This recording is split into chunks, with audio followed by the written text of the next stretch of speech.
Thank you, Professor Ganguly. Just to give you a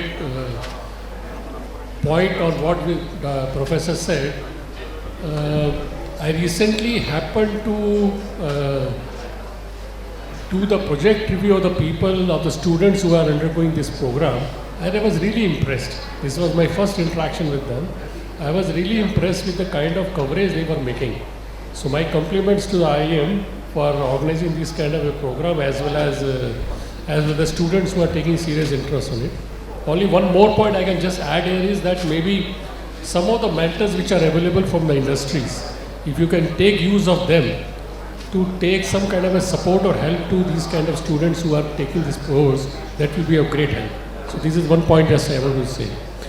Now coming back on the topic which we are having on the new innovations and technology, I think we have been discussing about this topic for the last 2 days, and this has been going on for quite some time in the Indian industry, especially what are the new innovations which are happening on the field of automation, AI, digitalization, and new technology and the high speed R&D efforts which are required. So these are the key areas which we are going to discuss on the panel today, and also on the sustainable technologies where hydrogen is one of the options which has been considered by Indian Railways to be introduced in the system. Now, my first question goes to Mr. Tanveer, because he has to leave in about 15-20 minutes, especially on the high speed. I just would like to know from you, because we have been talking about high speed, how Indian Railways is adopting new technologies to get this high speed network on the system. If you can elaborate something on that. It is a very good question, and listeners will be benefited with this question. As far as the high speed of Indian network is concerned, there are two parts. One is that we are constructing exclusive corridors for high speed. As you are all aware about Ahmedabad and Mumbai corridor for high speed trains. And another is our existing infrastructure. We are developing it to run high speed trains. In that case, we have two obligatory things are there. One is the rolling stock and one is the track structure. So as far as the rolling stock is concerned, we are developing, and as you all know, ICF is pioneer in developing that, and Vande Bharat is a reality in this present time, which we were thinking before 10 years, we were thinking of that, and it was a dream for us. And now that dream has come into reality. Now another thing is, apart from rolling stock, now I will come to the track structure. So there is few things which has to be taken care in track structure. Number one is, we have exclusive corridors. So that the audience can understand, I will give you an example. In the road sector, we have highways, we have state highways, we have national highways, and we have expressways. What is the peculiarity of expressways? It is isolated from other intrusions. Nobody can enter directly to it. There are ramps. A protocoled entry is there in the expressways. So such protocoled entries and such restrictions to the entry for the foreign elements is to be provided on our Indian Railway tracks. Number one is there, we should have fencing all around the track. Somebody was talking about, I think in previous panel or in the presentation, about Mission Raftar. So the foremost point of that Mission Raftar was to fence all the Indian Railway tracks from both sides. Indian Railways, it is very, you can say, prone to cattle runovers. In the case of high speed, if there is a cattle runover, it will be a catastrophic. A major accident can be there. So first of all, what we have to do, we have to construct a fencing all around the railway. Second point, our track structure. If we come to the rail, it is robust. The same rail which we are using 90 UPS rails, and we have started using 110 UPS rails. So this track structure is enough for our high speed. We do not need further enhancement in this. The thing is that what we are doing, we are providing turnouts. Previously we were using overriding switches. Now we have come to thick web switches and bendable seamless crossings. we are continuing there is one terminology you may be understanding, that is LWR, long welded rails. We are now coming to the ahead and we are now talking about CWRs, continuous welded rails. These are those LWRs which are going through the point and crossing zones also. Now you will be having 100 kilometers of LWR, 200 kilometers of LWR, 300 kilometers of LWR. There will be no restrictions. On bridges it will be through, on station yards it will be through, and on everything it will be through. Only on the level crossings, and now we are also eliminating the level crossings by the construction of road over bridges and road under bridges. So now in the coming 2 to 3 years, 4 years, 5 years, there will be no such constraints which will be hindering our high speed trains. So by this background, we will move forward towards the high speed, and it will, in coming few years, it will be a reality, and with these open eyes, we will be seeing high speed trains traveling on our Indian railway tracks in the near future. Thank you, Tanveer. I think you have given the expectation from the government side on the requirement of the high speed.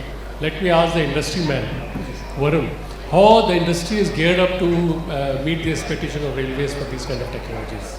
I would say that players, there is literally we can see that appetite is there to work with the government and improve the train speed, and more and more high speed network like Mumbai, Ahmedabad is there, but Delhi, Kolkata, Chennai, and that all this needs to be connected with the high speed trains. So there are appetites and people are geared up, and as sir has said that dedicated tracks are there that has already been implemented, and track realignment. In fact, if for semi-high speed also, for Vande Bharat and other trains also, where there is a higher cosine or cosine, that higher curve is there. So there is a track alignment work is going on. And apart from that, electrification is the first and foremost in the existing route, that we have seen that 97% of tracks have been electrified, and balance 3%, I think majority of the proportion of balance 3% is left out only in NFR for frontier railways. Apart from that, rest of the India, that will all even though in internal sections have been electrified. In addition to that, advanced signaling system plays also a vital role into that for high speed or semi-high speed train. That advanced signaling system that consists of Kavach, that more and more Kavach projects and tenders are going on. That in fact this year that more than 5,000 or 6,000 kilometers of tracks that government has announced that to be covered into the Kavach systems. Apart from that, automatic block instrument with EI and other signaling instrument, that work is also going on. Recently around 500 and odd some numbers of block instruments have been commissioned by Indian Railways. So we can see that in signaling fronts also that work is going on. Improved rolling stock, already sir has said that. Another one is that renovation of stations. That is also most important part for semi-high speed or high speed railways, because it is infrastructure is must to handle the overflow of the passenger, to cater the passenger footfalls. Apart from that, in addition to that, we can see that more and more places that BLT work is going on, ballast tracks, as well as that sleeper quality and sleeper grades have already been upgraded. Last mile connectivity is there, and that sir has said that continuous welded rail is there. So that all companies, I would say that companies are geared up. Only one thing that I specifically mention over there that needs to be implemented now, because we have completed 97% of railway electrification, but that with the majority part of electrification have been done with the labor only. So one part that needs to be implemented, that is more and more RRVs, more and more digitalization and more technology and driven systems for construction of electrifications as well as laying of new tracks and all. So rather than deployment of 150 labor or 200 labor, or if the companies or private players are allowed to mobilize road rail vehicles onto the track for electrification, so I think that labor intensive job may get reduced, and a better quality output we can get from the RRVs. So that mechanization and digitalization, I would say that needs to be implemented in for footing mill. Thank you, Varun. I think both of you have covered something on the civil side as far as the high-speed network is concerned. Now let me just switch over to the rolling stock side, especially on the sustainable technologies where adoption of eco-friendly technologies such as hydrogen trains is being commenced in Indian Railways. So I will request Mr. Suri, I think you have some presentation. If you can just share the presentation. He has an excellent presentation on the hydrogen trains. Maybe you can share that presentation, Mr. Suri. लगा दीजिए, ये होगी full screen कर दो, full screen हो गया, नहीं full screen करो, फुल नहीं उसमें तो है नहीं, अच्छा ये यहाँ से भी हो जाएगी ना, हाँ ठीक।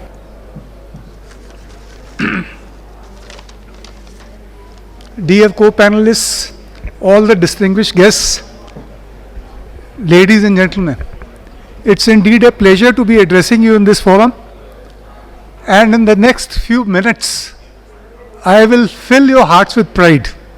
Sorry. क्या हुआ? Close it through this. ये टच पैनल नहीं है सर. अच्छा चलो ठीक ठीक, ये हो रहा है नहीं, यहाँ से हो जाए ना, आई प्रेफर यहाँ से है, ठीक ठीक. Normally the pudding is served after you have had your meal. Since I have to keep it short, I will serve the pudding right in the beginning. You all are aware that the hydrogen power trains have been in operation. We have one hydrogen train running in Germany, and in 6 other countries these are under development. These are USA, UK, Canada, China, Japan and India. Can you make a guess which country is developing the most powerful and the longest hydrogen train? Any guesses? Well, it is India. All the other countries, they are in the process of developing hydrogen trains which will have 3 or maximum 4 coaches. In India, we are developing a train which will have 10 coaches. And what is the time schedule? In the next 2 months, the ground infrastructure, including the system for generation of hydrogen, will be in position. In the next 4 months, the hydrogen train will be rolled out, and allowing a month or 2 for oscillation trials, etc. In the next 6 months, first hydrogen train will be in operation in India. In this area, India will thus be right in the forefront in the whole world very shortly. Chalo, now I'll get on to the main presentation.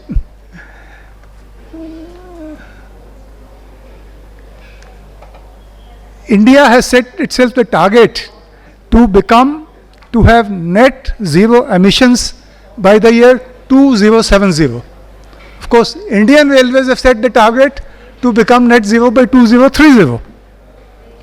Why should we try and become net zero? What is the great urgency?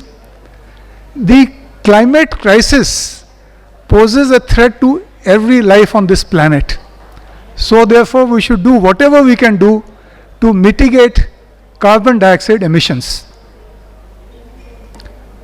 India, as well as most of the other countries, are heading towards hydrogen economy. Why hydrogen? Green hydrogen is the next frontier in energy transition. What is green hydrogen? Green hydrogen is hydrogen which is produced entirely by using renewable energy. Now, what are the attributes of hydrogen? Hydrogen is the most abundant element in the universe. It has high energy density, and it will eventually emerge as the cheapest fuel. You must have heard of the National Green Hydrogen Mission. The objective of this mission is to make India the global hub for production of green hydrogen. By the year 2030, we would be producing 5 million tons of green hydrogen per year. From being an energy importer, we will become an energy exporter. Today, India imports 83% of its requirement of crude oil. Our current imports bill for fossil fuels alone is $125 billion per year. And by 2030 or maybe a year or two later, we would be exporting energy worth $300 billion per year. The mobility sector is also very important because it contributes a lot towards the greenhouse gases. We are already seeing transition from petrol and diesel vehicles to electric vehicles.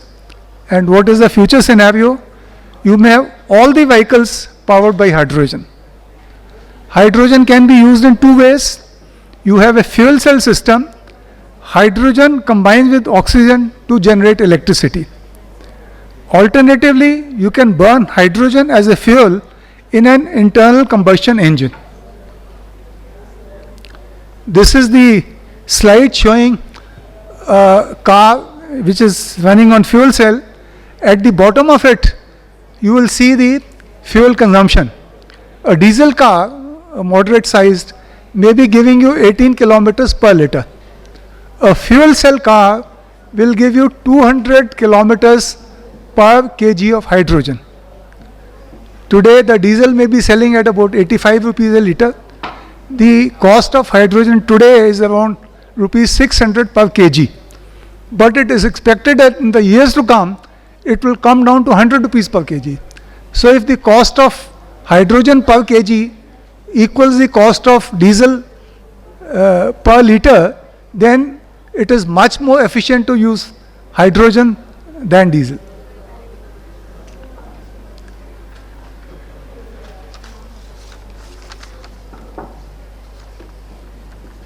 We already have some hydrogen powered vehicles in operation. Toyota have developed one brand of cars called Mirai cars, which are running on hydrogen. One of the world's first hydrogen fuel cell electric vehicle. A few of these are in operation in India, including one being used by Mr. Nitin Gadkari. Again problem aa gayi hai. Some problem.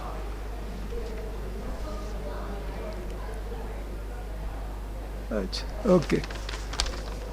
Then you have hydrogen ICE vehicles, internal combustion engine. Ashok Leyland have converted trucks into ICE vehicles. Around 20 hydrogen ICE trucks are in operation.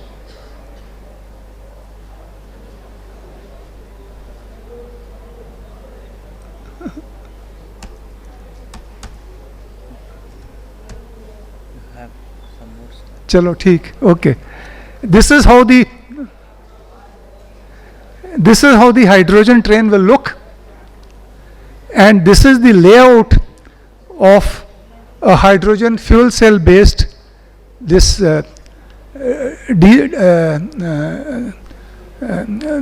hydrogen train that we are going to have.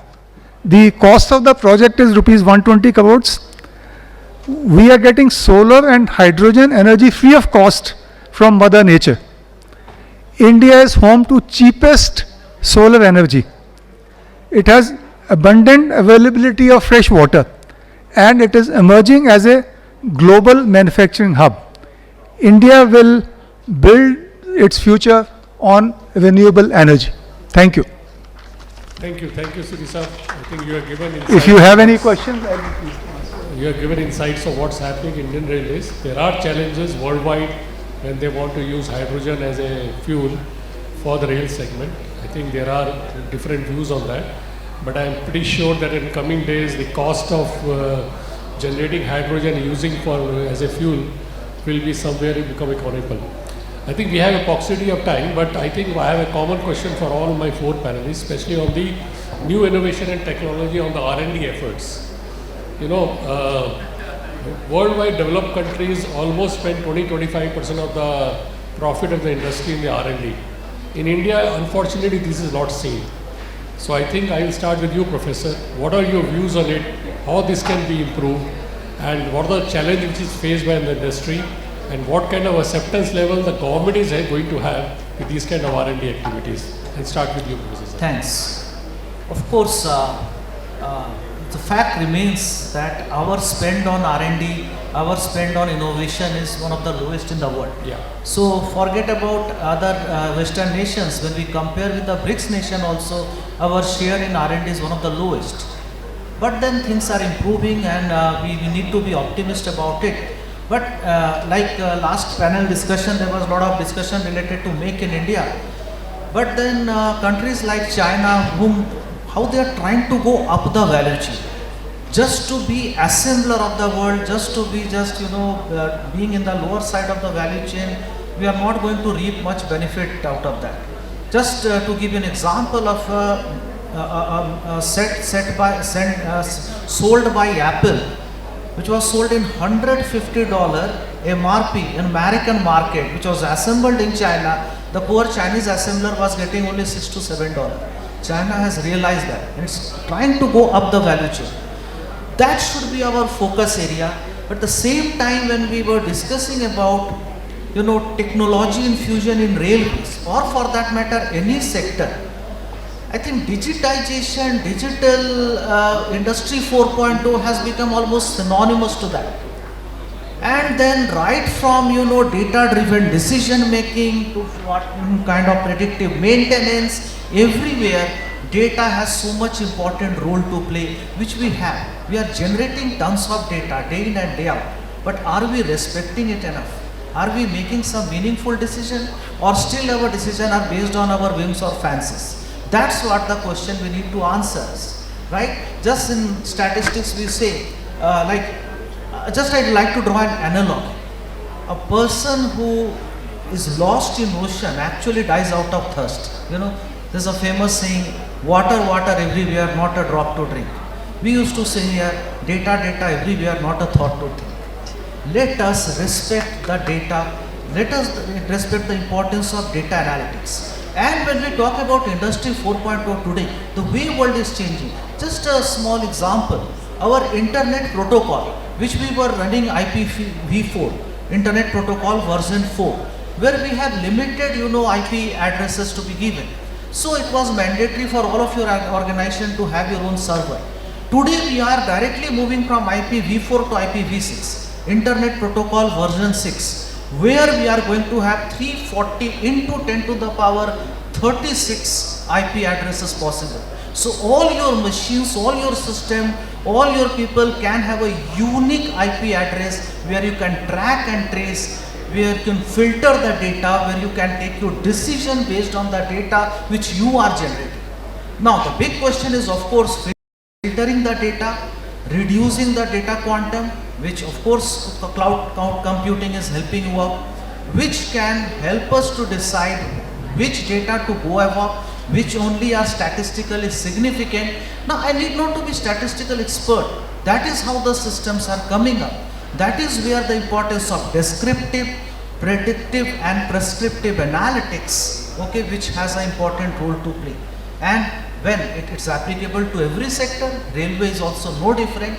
Rather, so much technology driven sector where so much innovation is going on, so digital transformation is bound to happen. So R&D in core product as well as in terms of our operations. And more we move towards digitalization, perhaps we will be shifting our investment on capex from opex and reaping more benefit. That's my answer. Yeah, Surisa, please. Just 2-3 examples of what railways have done. Vande Bharat is one. Yeah. Okay? It has to be new, it has to be affordable, it has to be suiting the Indian environment. Hydrogen train, he has corrected me, he is from Railway Board. He said it is expected to, I said 4 months, he said it is expected to roll out by December. Very okay, good. so it becomes 2.5 months from 4 months. Okay, then the coverage system. So it is not that we are not doing anything, we are doing something. Yeah. Okay. So Tanveer ji, on the R&D efforts, is it possible that the government, the private will jointly take up some activities? Yes, Can you share some example for that? It is necessary. Yeah. Matlab, because while we are doing the R&D, while in the government sectors, we run by the set rules. As far as railway is concerned, we have RDSO. But when private players will be involved, they will thought out of box. Yeah. What we say, out of box. And that thought, and when we will sit on that thought and we apply our minds and have a thought provoking discussions between all of us, then some new things will come. And when those recommendations are put up for the approval of the government, then it is the easy for government to give their go ahead orders on those things. So it is very necessary as far as R&D is concerned. We have to work on private public partnerships, and it is the need of hour. Would you like to add something on this? So in R&D front, that basically players are working on to the IoT, AI, then machine learning, big data analytics, as well as blockchains. And apart from that, last is network connectivity.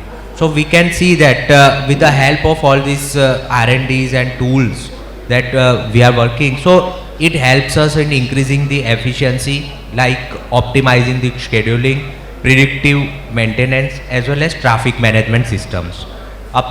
Main thing is enhancement of safeties, that is real-time monitoring, automated safety systems, and as well as that improve the visibility. Passenger convenience is there, so real-time updates, personalized services, and seamless ticketing experience to the passengers. And last one is that data-driven insights, that is performance analysis, capacity planning, that is during the surge analysis, that is peak hours and lean periods and all, and that sustainability, that all we are working on to that is energy on optimizations and reduce the emissions. So that what Thank you very. I think our time is getting over, so I will just open the session for the panel, the audience. Maybe one or two questions from the audience side, in case they want to ask to the panelists. Yes, Piglani. Can I have a mic?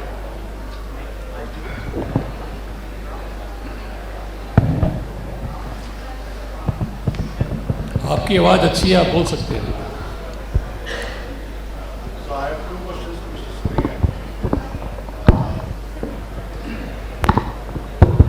Surya. This is regarding hydrogen actually. This is regarding Hydrogen trains actually. So would like to know what technology you are using for hydrogen. Is it PEM based or it is an alkaline based for these trains? for generation of hydrogen. Yes. Yeah, PEM. PEM. You are using Yeah, PEM. PEM based. And you are importing this technology in which country? I don't know from where we are importing, okay? But it is PEM based. That is I know. Even the fuel cells are imported. Okay. But importing the components or the sub system is not so bad. Ultimately, if you are able to integrate and make it work, that is what is required. Okay? So we are importing these cells, fuel cells. From which country we are importing, I don't know. Okay. And we are going to use PEM for generation oil. Second question is it in a hybrid mode or it's a pure hydrogen mode? It is in pure hydrogen mode. Yeah.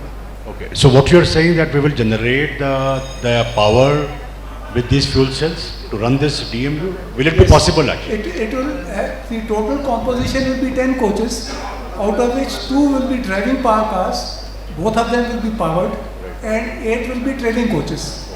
And the distance we are going to run it from Jean to Sonipat. The distance is around 90 kilometers. We have also seen how to do the refueling, fueling and all that. The fueling time has been estimated as 1 hour. Okay? And once you have fueled them, then it should be able to do the return trip without requiring any refueling. Okay? And what is the charging mechanism of these fuel cells? What is the charging mechanism? You generate hydrogen, you store hydrogen in the cylinders. I think the storage is probably in type 1 cylinders. and then you have type 4 cylinders which are on the train. Okay? So from type 1 cylinder to type 4 cylinder, you fill it up, and then you run it. Thank you very much. Any other question from the audience? Vajpayee sir?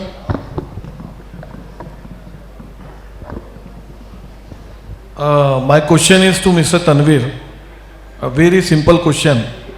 That by when we can expect that we all will travel by the train from Ahmedabad to Mumbai at a high speed? By when? Wish list. It is a your question is very genuine, but being a government officer, I cannot commit anything in this forum. We are trying to make it a reality in near 3, 4, 5 years. हाँ, मतलब, but we cannot commit anything. You can ask me in another one-to-one. It will be better. Vajpayee sir, he has given a very practical view. Like 5 to be years. 2027 or 2028. Okay? Yeah, at least by 2030 Although a short we are stretch. expecting. Perhaps on a short stretch we will be running these high-speed trains. Shorter stretch. Thank you. Last Thanks a question. lot. Any last question before we wind up?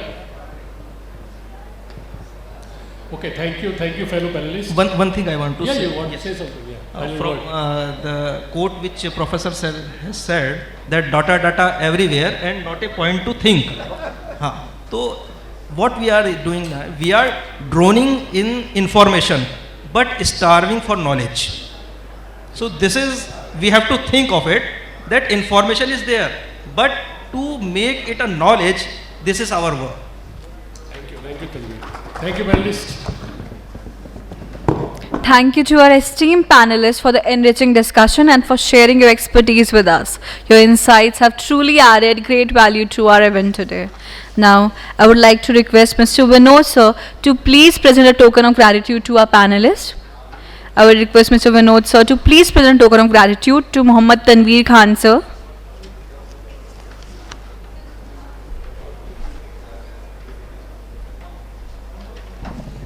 Can we please have a big round of applause, everyone?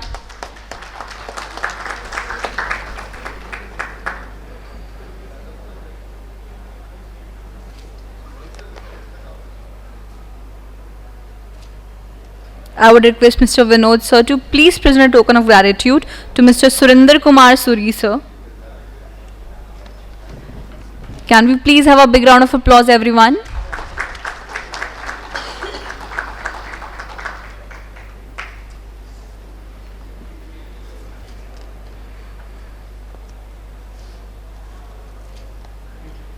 I would request Vinod sir to also please present a token of gratitude to Professor Kunal K. Ganguly sir.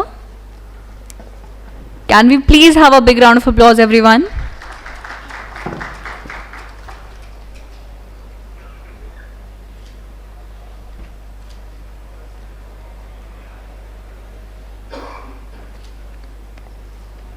I would also request Vinod sir to please present a token of gratitude to Mr. Varun Pandya sir. Can we please have a big round of applause?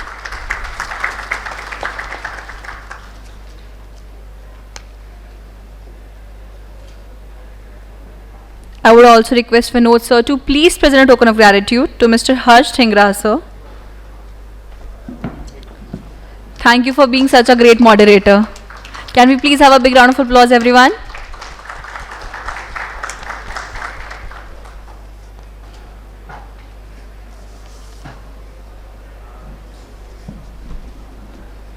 Thank you so much, sir.